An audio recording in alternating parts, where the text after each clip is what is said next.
How to delete APN or access point name on OPPO Reno 7 5G. And okay guys, on your mobile phone, go to settings.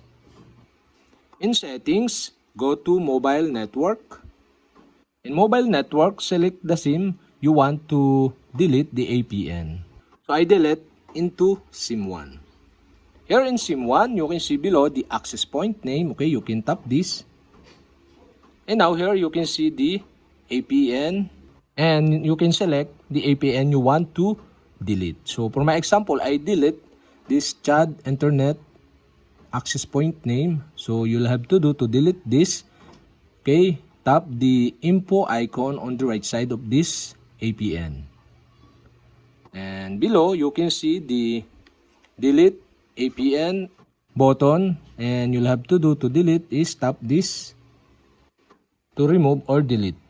And that's it. Okay, you have successfully deleted the APN or access point name on OPPO Reno 7 5G.